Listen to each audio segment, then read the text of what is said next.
Las grandes preguntas han marcado nuestras culturas.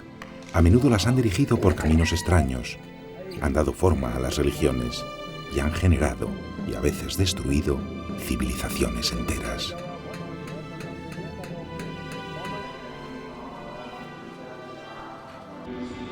Y curiosamente, las preguntas importantes, las más grandes preguntas, aún no han sido contestadas. Y mientras no nos rindamos, mientras sigamos preguntándonos, aún a sabiendas de que la respuesta no es posible, seguiremos siendo hombres, seguiremos evolucionando y creciendo.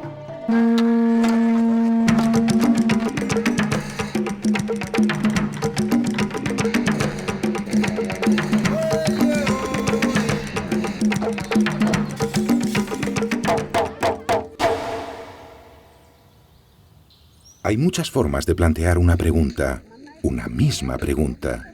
Y la pregunta primera es, ¿qué somos? ¿Somos un animal? ¿Nada más que un extraordinario animal? ¿O somos algo más?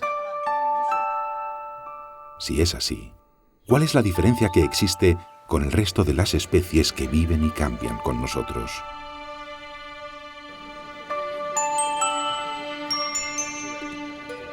Vivimos inmersos en la realidad de un mundo tecnológico que ningún otro ser vivo ha sido capaz de crear.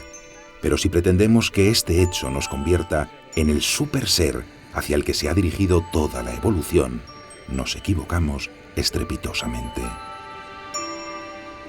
Muchos creyeron que el hombre era el destino irrenunciable al que la vida tenía que conducir después de su proceso de cambios en el tiempo, como si fuéramos el centro del universo al que todo estaba abocado.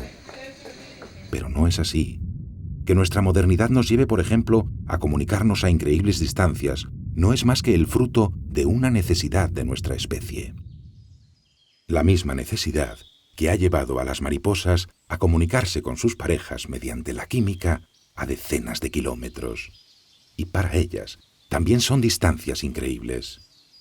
Es la misma imperiosa necesidad que ha hecho que los murciélagos hayan inventado el sistema de visión por radar, o que un hongo haya inventado la penicilina.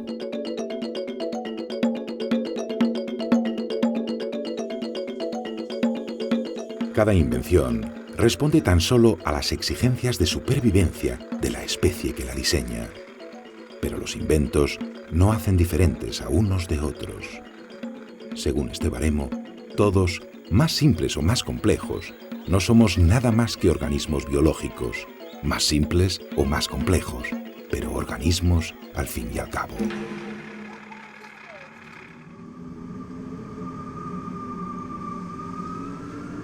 A lo largo de la carrera del conocimiento humano, ha habido una serie de hitos que se plantearon como puntos clave que señalarían una línea divisoria, la barrera meridiana entre el ser humano y los demás seres vivos.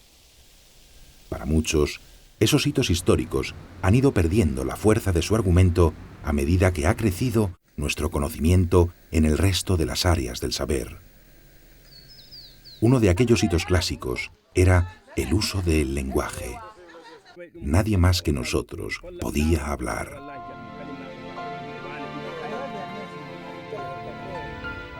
Nadie más podía preguntarse por su consciencia o su trascendencia. Somos el Homo querens, el ser que se interpela a sí mismo. La filosofía también ha tratado de definir al hombre como el Homo habilis, el ser que manipula instrumentos. Y hemos sido el Homo ludens, el que juega. Por supuesto somos el Homo orans, el que reza, pero dejando por ahora al margen la metafísica, las demás definiciones no se ajustan a nosotros tan clara y exclusivamente como pretendían.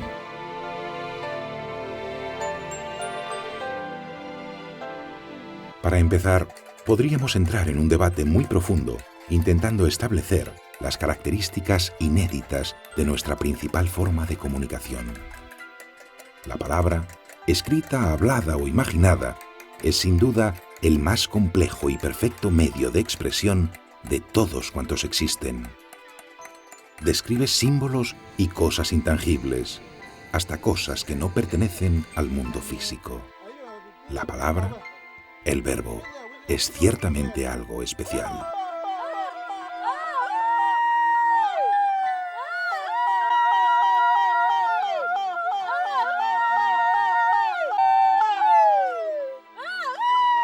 Sin embargo, tampoco debemos olvidar que existen infinidad de sistemas de comunicación entre los animales, y todo son lenguajes, primarios o sorprendentemente ricos y complejos. Son todos los sorprendentemente ricos y complejos que necesita la especie que los usa, ni un poco más ni un poco menos. En la naturaleza sería un claro desperdicio tener un cerebro demasiado grande con trozos o partes que no tuvieran utilidad.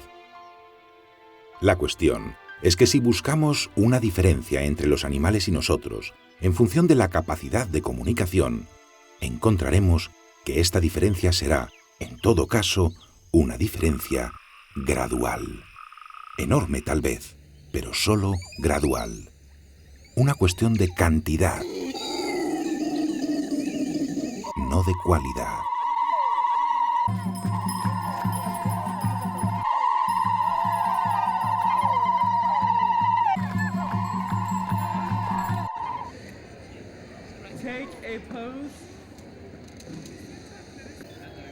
Otro parámetro planteado como hecho diferencial entre ellos y nosotros fue el uso de herramientas. Durante mucho tiempo se creyó que para manejar instrumentos era necesaria una inteligencia privilegiada, de un nivel superior al biológico.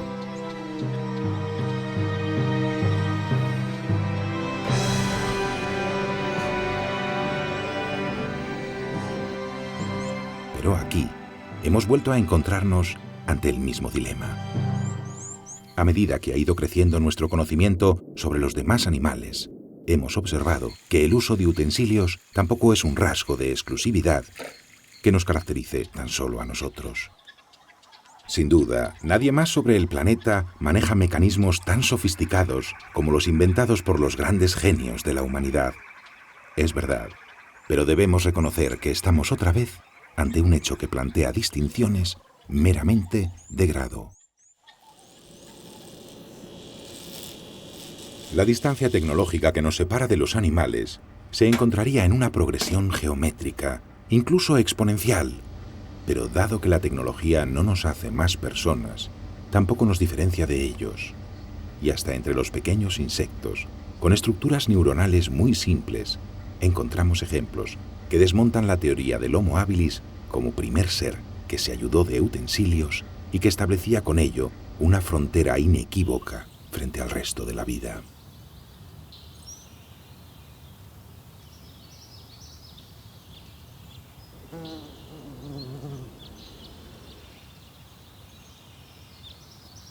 Esta avispa elige y desecha piedras que hace vibrar con impecable maestría sin necesidad de inteligencia.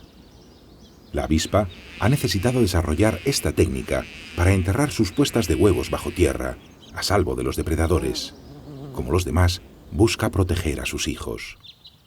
Excava un nido que luego tapa y mimetiza para salir después en busca de una presa apropiada.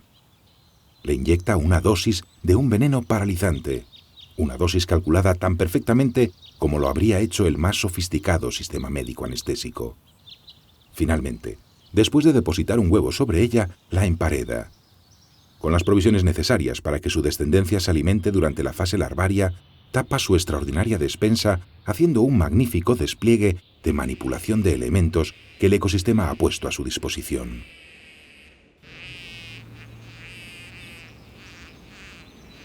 Incluso selecciona guijarros de distinta forma y dimensión para cada fase de su proyecto. La amófila da continuidad a sus genes. Su biología exigía el desarrollo de tal comportamiento. Era la única posibilidad para su especie de permanecer, de sobrevivir. No es lista. Seguramente no sabe ni por qué hace lo que hace, pero su instinto suple perfectamente su ignorancia. Y el instinto es un manual con pocos defectos. Entre la piedra del insecto y la apisonadora del ingeniero hay en efecto una vertiginosa distancia de ciencias aplicadas, pero la herramienta de la avispa y la del hombre son puntos de una misma curva tecnológica. Puntos lejanos quizá, principio y final de un eje de coordenadas, pero no más que una distancia, otra vez, gradual.